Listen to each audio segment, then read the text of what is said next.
గోపీనాథ్ గారి రాజకీయ విషయాలు మాట్లాడితే గనక, ఎన్టీఆర్ గారితో అసలు చాలా క్లోజ్ అసోసియేషన్ ఉంది. అంటే ఒక ఫ్యామిలీ మెంబర్ లాగా సొంత పిల్లల కంటే కూడా ఈయనకే అవును. బాగా ఇంపార్టెన్స్ ఇచ్చేవారని విన్నాం. అవును. అది కాక ఎన్టీఆర్ గారి అస్థికల్ని కూడా లక్ష్మీ పార్వతి గారితో మాట్లాడి ఆయనే తీసుకొచ్చారని తెలుసు. అవును. సో ఈ ఈ బాండింగ్ గురించి ఒకసారి చెప్తారా మాకు?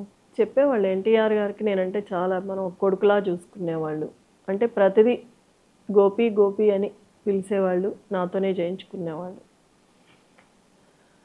యాక్చువల్లీ ఈయన కృష్ణ ఫ్యాను. కానీ ఎన్టీఆర్ గారంటే చాలా అభిమానం. హ్మ్. పార్టీ అన్న ఎన్టీఆర్ గారు. ఆ అభిమానంతోనే ఎన్టీఆర్ గారి దగ్గరికి వెళ్ళి ఆయనతో పాటు ఉండి పనిచేసేవాళ్ళు. హ్మ్. ఎక్కడికి వెళ్ళినా కూడా బుల్లెట్ ర్యాలీ తీసేవాళ్ళు. హ్మ్.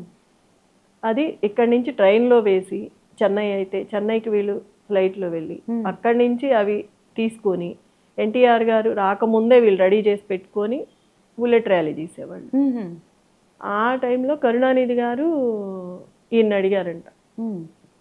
కనుక్కుంటే నీ పేరు చెప్పారయ్యా, ఇదంతా ఎవరు చేస్తున్నారని. అంటే నువ్వు నా దగ్గరకు వస్తావా, ఎంత కావాలంటే అంత ఇస్తారంటే, నేను డబ్బు కోసం పనిచేయట్లేదు, ఎన్టీఆర్ గారంటే నాకు అభిమానం, పార్టీ అభిమానం, ఆ అభిమానంతో చేస్తున్నాను అని చెప్పారు.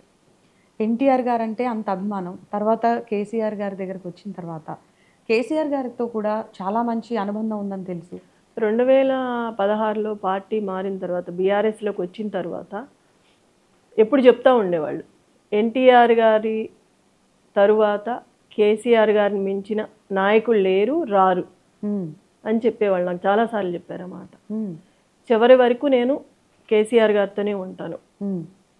ఎప్పుడు వరకు ఉంటే అప్పుడు వరకు. అసలు ఈయన అంత స్ట్రాంగ్‌గా ఉండే కేసీఆర్ గారు గోపీనాథ్ గారి గురించి కంటతడి పెట్టుకున్నారంటే ఆయన చనిపోయినప్పుడు, వాళ్ళిద్దరి మధ్య ఉన్న అనుబంధం అర్థమవుతోంది. చెప్పేవాళ్ళు. హ్మ్. కేసీఆర్ గారంటే నాకు, నన్ను ఒక ఆత్మీయుల్లా చూసుకునేవాళ్ళు, ఒక కొడుకులా చూసుకునేవాళ్ళు. నాకు చాలా హ్యాపీ అనిపించేది ఆయన చూస్తే, ఒక తండ్రిలాగా. అంటే అంత అభిమానించేవాళ్ళు, అంత అనుకునేవాళ్ళు, మాతో చెప్పుకునేవాళ్ళు. హ్మ్. మా ఇద్దరి గురించి బయట అంత సఖ్యత తెలియదు కాబట్టి ఏదేదో అనుకుంటారు. హ్మ్. ఆయన అంటే అంత అభిమానంతో ఉండేవాళ్ళు. ఆ అభిమానం నాకు, ఆయన ఏడ్చినప్పుడు నాకు ఆయన చెప్పినవన్నీ గుర్తొచ్చాయి నాకు. హ్మ్. అందుకే చెప్పారని. అంటే ఆ రోజు నేను చూసా హ్మ్. ఆ బాధని. ఈయన చెప్పింది గుర్తొచ్చి నాకు ఎంతగా చెప్పారనంటే, ఈయన గురించి మొత్తం తెలుసు కాబట్టి చెప్పగలిగారు, అనుకున్నారు. అంటే ఒక కుటుంబంలో అనుకున్నారు. హ్మ్.